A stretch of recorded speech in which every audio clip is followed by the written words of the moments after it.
It doesn't matter if this is your first time hearing about artifacts, or if you've been playing Genshin for years now, this artifact guide is for you. Welcome back to my team building series. This episode will cover everything you need to know about artifacts to make your teams perform exactly how you want them to. Let's start out with the very basics, how to get artifacts. So here's a nearly exhaustive list. Open world farming from investigation spots or tumbleweed, chests, elite and boss enemies, the spiral abyss, buying them from vendors, and finally artifact domains. So what are artifacts? In the most basic sense, they increase a character's stats, whether you're looking for attack or crit rate. These buffs come in the form of either a flat addition to a stat, or a stat increase of a certain percent of the character's base stat. We'll cover which of the two is better, as well as when you should care later on, but for now, let's go over a quick recap of what each stat does. HP increases your character's health pool. Attack directly increases most types of damage, including some elemental reactions. Defense decreases the damage your characters take. Elemental mastery increases the damage done by reactions, including the ones attack doesn't affect. Energy recharge increases the energy your characters recover from each elemental orb, even when they're not on the field. Crit rate increases the frequency of critical hits, and crit damage increases the damage done when you crit. You'll see some artifacts with unique stats, like healing bonus, which increases the output of your healers, and physical or elemental damage bonus, which directly increases the specific type of damage stated. Then, on top of those, there are some that only show up in artifact set bonuses. When you equip multiple artifacts to the same set, you get additional buffs and stat increases depending on the set itself. Through this, you can see incoming healing bonus, which increases how much the equipping character heals, and shield strength, which does exactly what you'd expect, increasing the shield's potential damage absorption. After you get your mitts on some artifacts and understand what they do, the next step is putting them on your characters. After opening the character screen, select the third option on the left-hand list to view the artifact menu for the character that you're looking at. From this screen, you can either click on the switch button or the rotating circles around the character to open the artifact selection menu. You can only view one type of artifact at a time, whether it's flower, feather, you get it. You can click through the artifacts on the left-hand display, then click Equip when you found the one you want to use. You can unequip or swap in another artifact later if needed. As you equip more than one artifact from most sets, you'll see a bonus appear on the right side of the screen. Additionally, each set has another bonus for equipping 4 pieces of the same type. Once you have your artifacts equipped, you can view the stat increases they provide from the artifact details screen. This will only tell you what bonuses the artifacts individually provide, not including any set bonuses. To see how your character stacks up overall, go back to the attribute screen, then click on details underneath the short stat summary. This will show you not only the character's base stats like attack, defense, HP in the white numbers, but also show green ones on the right that are the bonuses that you get from the artifacts. This includes set bonuses. These are the only stats that calculate bonuses based off the base value. So as you scroll down to the other stats, what you see are the totals. Now that you know how to get artifacts, equip them, and see how they affect your character, it's time to discuss leveling them. Here we'll go over the basics of how to do it, what's up to random chance and what's not, and when artifact grinding and leveling matters. First things first, each rarity of artifact provides a different amount of experience. As you can see from the chart on screen, 1-star artifacts provide the least, with 5-star giving the most. You can also pick up Sanctifying Unction and Essence from certain quest lines, and your teapot, once it hits level 8, providing 2,500 and 10,000 experience respectively. The main stat on an artifact increases with each level, but the substats only see improvement every 4 levels. 1 and 2-star artifacts cap out at level 4, 3-star can go all the way up to 12, 4-star to 16, and 5 stars max out at level 20. For the rest of this section, we won't be discussing 1, 2, or 3-star artifacts, since as you progress your account, all these pieces will become fodder for your 4 and 5-star pieces. Now let's talk about RNG. Out of any stat on any piece, there are only 2 guarantees. Flat HP on the main stat for flowers, and flat attack as the main on feathers. These artifacts cannot roll any other main stat, and no other artifacts can roll flat stats as the main. Your sands, goblets, and circlets all have very similar potential main stat pools, all being able to drop with attack, defense, and HP percent, as well as elemental mastery. Additionally, sands can roll energy recharge, goblets can roll physical or elemental damage bonus. Crit rate, crit damage, and healing bonus main stats are exclusive to your circlets. Have you ever been farming for a specific main stat? Let's say elemental mastery on sands, goblet, circlet, maybe all 3?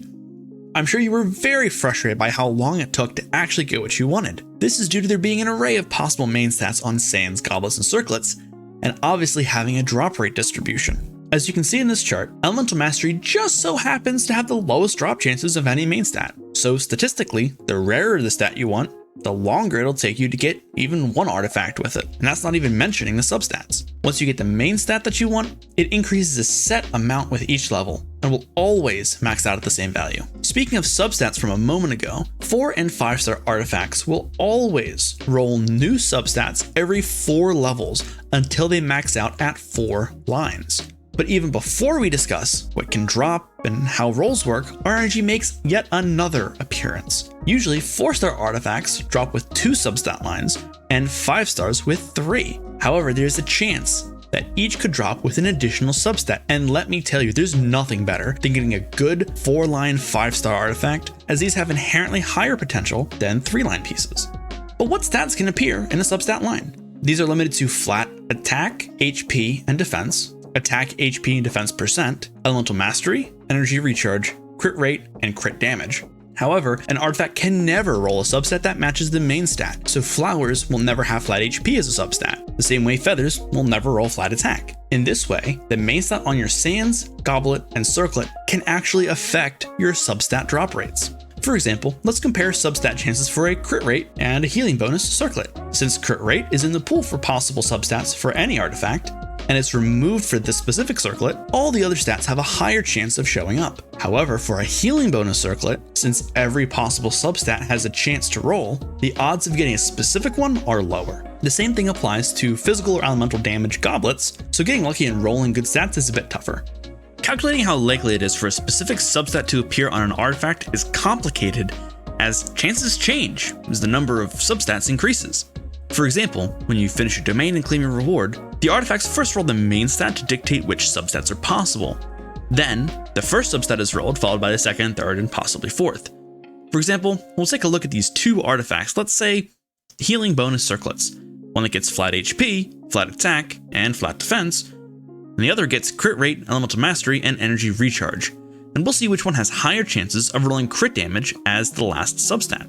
The initial roll chances for both to get crit damage are the same, but as the substats are added, we'll start to see some changes. This is because each time we remove a stat from the pool, the other substat chances have to adjust to add up to 100%. On the circlet with all flat stats, you can see that we're removing the most likely stats from the pool, resulting in crit damage having an 11.54% chance to roll. Whereas the other circlet rolled into rarer stats and only has a 9.09 chance to roll it. This explains why it's harder to get good stats the better your artifacts already are. Let's say you get a good main stat and substats on an artifact, now you're facing more RNG. Which substat rolls, and how much the stat increases. Once your piece has 4 substats, every 4 rolls past that, one is guaranteed to get another roll. But every time, each stat has a 25% chance to get picked. On top of that, stats have 4 different amounts that could be added, so it's possible to roll into the stat you wanted every time, but get lower rolls and end up with an overall worse artifact than another one that you were trying to replace, on which you got fewer but higher rolls. Going back to what we talked about with starting lines, a 5-star artifact with 3 lines will always roll a 4th substat at level 4, while one starting with 4 lines will immediately jump to increasing one of the substats. Through this, not only can you get better stat totals at level 20, but you can also get a little bit more breathing room if your artifact rolls into a dead stat. Now that you have an idea of what your possibilities are, you need to understand when artifacts matter and when you should farm or upgrade them. We'll get into more specifics later, but you should only intentionally farm for artifacts when you're guaranteed a 5-star. The resin cost of artifact domains doesn't change, and your resin budget is much more important at lower adventure ranks. Instead, you should focus on guaranteed upgrades and level up your character's talents and weapons as far as they can go, then ascend the character when necessary. Then go for your world level ascension, since that not only allows for more talent, weapon, and character leveling, but also allows for higher rarity enemy drops, which will save you time and more in the long run. While you're farming bosses to ascend your characters, there's a chance that they'll drop 5-star artifacts from the Wanderer's Troop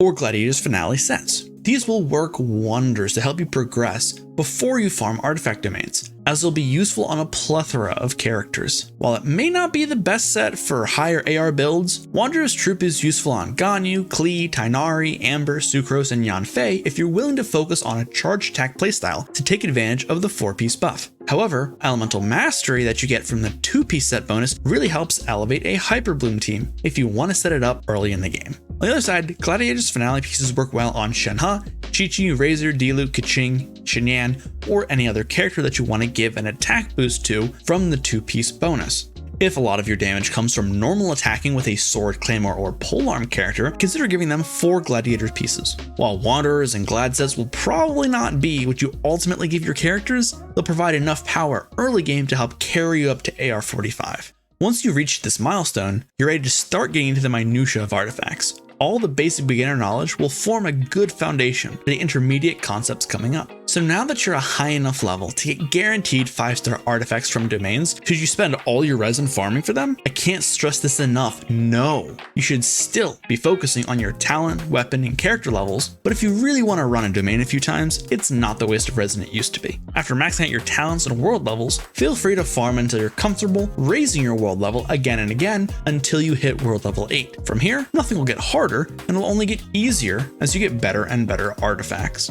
So now that you have some precious 5-star artifacts and your characters are ready to make use of them, how do you decide which ones to roll? At this point, you're rolling whatever you had or whatever you thought was good, but now you can afford to be picky. I'll cover this quickly. I'm not going to outline what works well with specific characters or teams, just generalities. If you have a DPS who usually deals elemental damage, go for sets that buff that element type, with a specific elemental damage bonus on your goblet. Additionally, DPS characters usually look for as much crit rate and crit damage as possible, along with attack, but could also want energy recharge if they depend on their burst for damage. Reactions are a little bit different, as transformative reactions like Hyperbloom, Swirl, and Overload want more elemental mastery, and with very few exceptions, can't crit. Amplifying reactions like Melt or Vaporize want as much attack and crit as possible, and additive reactions like Spread and Aggravate fall somewhere in the middle. If you want more information about how to build into each reaction type, go back and watch the previous video in this team building series covering reactions and damage scaling. While I don't want to be vague, support characters scale off arbitrary stats, so for your healers and buffers, read their kit before assuming what they want. Shielders usually scale off max HP or defense, but again, check before you level up the wrong artifacts. So now that you know how you want to build your team, it's back to RNG to get the best stats. Or is it? What if I told you that you could start using some mechanics right now to fight back against the sea of randomness and have better chances of coming out on top? This technique is all based around you rolling up a 5-star artifact, but not liking where it goes. The trick is only level it up to 4 to see what the last line is. Now, this won't work with 4-line pieces, but that's not most of them, so we can ignore that for now. So let's say now you have a trash artifact at level 4. Don't let it sit around as a waste of XP. Since it takes 16,300 XP to get there, let's roll it into another piece. You'll notice a few things here. First off, that it only costs 3,780 Mora to roll one level 4 5-star artifact into a fresh one. The game knows that you already spent 1 more per XP point on the trash artifact, and now will only charge you for the XP that the trash artifact itself has. And since a 5-star artifact is worth 3,780 XP, the Mora cost matches. The next thing you'll see is it'll take the new artifact to level 4, which just so happens to match the level of the one that you're trashing. Don't make the mistake of assuming that no XP is wasted here. Rolling one leveled artifact into another will cost a 20% experience tax, so you only end up putting 80% into the new artifact. But with how low level 4 is, and how much XP 5-star artifacts are worth, you can perpetually roll level 4 5-stars into new artifacts, checking the last substat roll for the low cost of 3,780 Mora per artifact. I'll put the math on screen for how this works, but suffice it to say that you won't have to worry about being surprised by a bad substat roll anymore, as long as you follow this guideline. The next thing we should talk about is a community term, crit value or CV. It never appears in the game because players made it up as a way to compare the value of 2 different pieces. The theory is that since a crit rate roll on average is half of what the equivalent crit damage roll would have been if it rolled into crit damage, it's twice as valuable. So to calculate the CV of a piece, you multiply the crit rate by 2, then add crit damage. It's a simple but effective way to determine if a freshly rolled artifact is an improvement over what you already had. This post on Reddit shows a decent graphic regarding the value of a piece based on the crit value. Most pieces you'll end up using will be between 30 and 40 CV, and if you're lucky, you'll get somewhere in the 40s. 50 is basically impossible to get, requiring both stats on a 4-line piece and getting max rolls into one of them every time. Just a side note, this valuation doesn't work for circlets with crit as a main stat, since those would just be guaranteed 62 plus CV pieces. Now that we've covered some of the most important parts of artifact leveling, let's discuss some less impressive topics. If you're farming for a specific set for a character and have 4 good pieces, that's enough. Not for the character per se, but for that specific set. Since artifacts only have 4 piece bonuses, not 5, you can get away with giving an offset piece, solely focused on stats. I'll tell you, I have a pretty good cryo damage bonus goblet with a CV of 33.5 that gets passed between Ganyu and Ayaka, because they get their 4 piece bonuses from other artifacts. And it just so happens that that's on set for my Ganyu though. My offset piece is usually either a goblet for elemental damage bonus or circlet for crit stats. So let's talk about the other stats. Most characters benefit from attack, HP, and or defense, and you've probably heard that percent increases to those stats are better than the flat versions on artifacts. While this is absolutely true for the late game, when should you switch from flat stats to percent stats? I took the time to calculate what a full artifact set would look like, not including a set bonus, with one dataset rolling all into the stat percent and the other using the flat stat. Using average character base attack, HP, and defense, here's what I came up with. At the beginning of the game, flat stats will always outperform percent bonuses. Here's an example.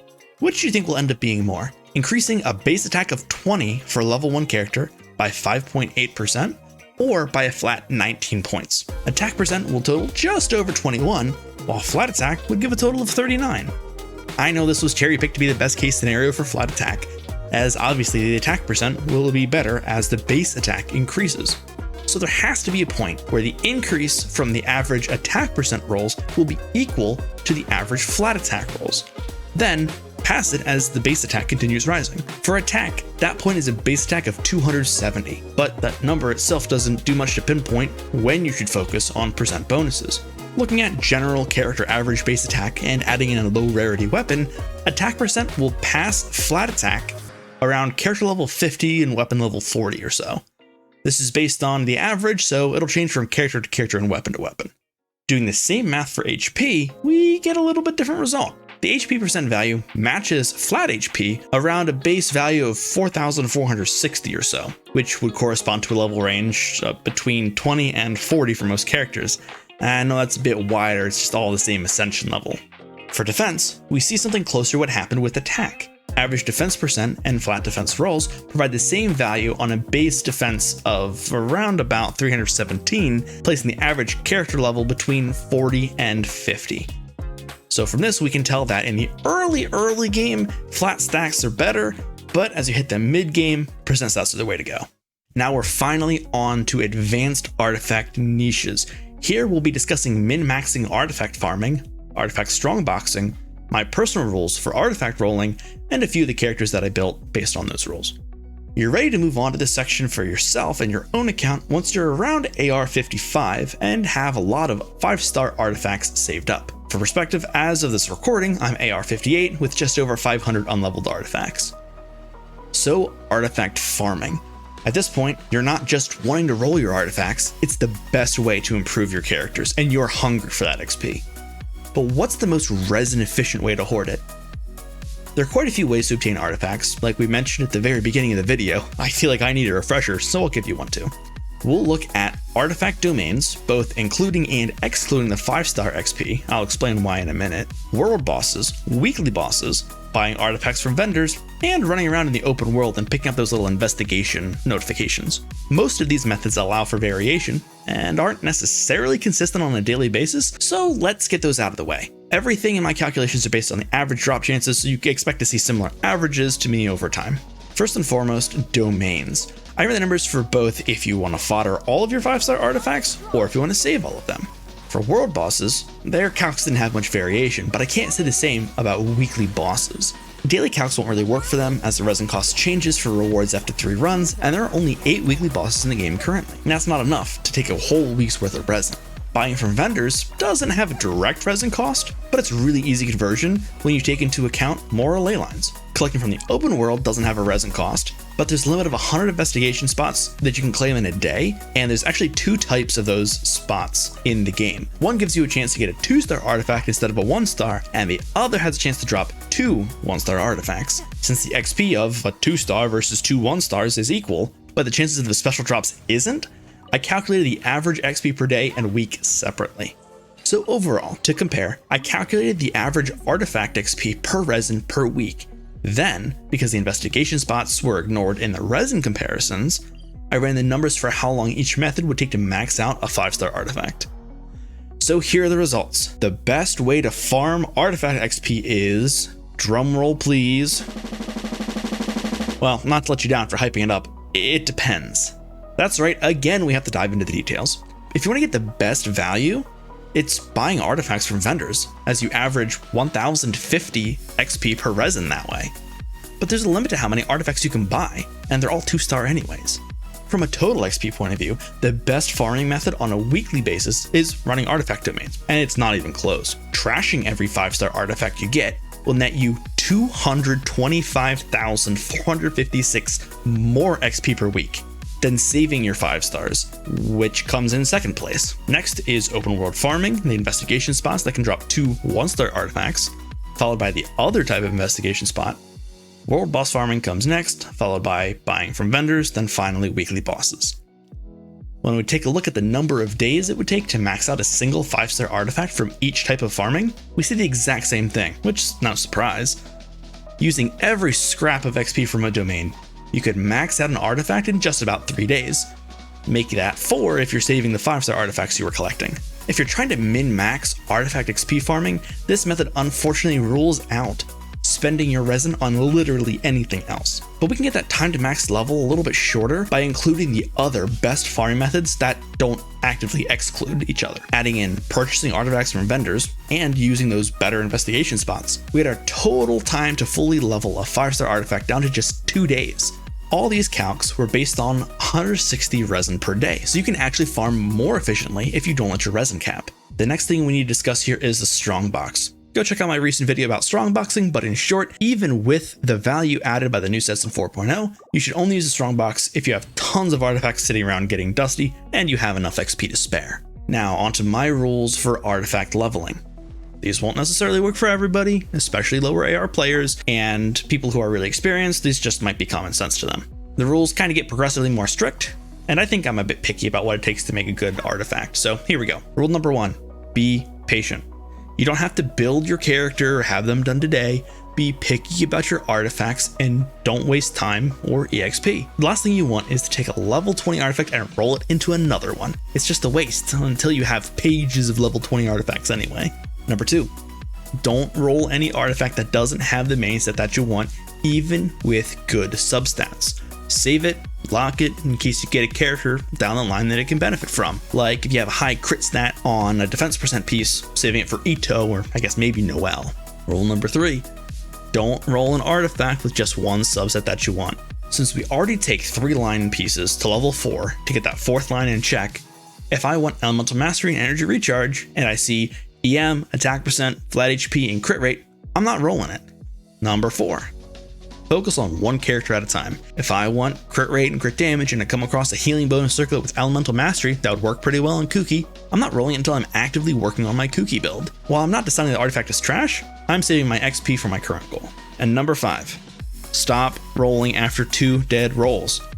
Any stat that I don't want, I consider a dead roll, with the kind of exception of attack percent. If I have 2 lines of crit and get an attack percent roll, I'll probably keep rolling. If I want Elemental Mastery for a transformative reaction, however, attack percent would be considered a dead stat. This applies even to 4-line double crit artifacts unless I get like 2 max rolls into crit. By following these 5 rules and getting ridiculously lucky, my Ayato is sitting at 72/207 with Jade Cutter just shy of 1500 attack, and Linny at 42/255 and 1900 attack, which changed to 78/255 when he's fully self-buffed. Teams based around these 2 characters don't come close to even wanting food or potion buffs, especially after resonance is included. Whew, so that was a long one, but I hope you enjoyed and learned something new about artifacts in Genshin Impact. I watched a bunch of videos like this, so I tried to include some things that I thought they were missing. This took me quite a while to put together, so if you want to see more videos like this, drop me a like to let me know, and a sub to see when the next video comes out. I'm working on build guides and showcases for Lynette, Fischl, and more, so be sure to check back soon. Thanks for watching, and I'll see you next time.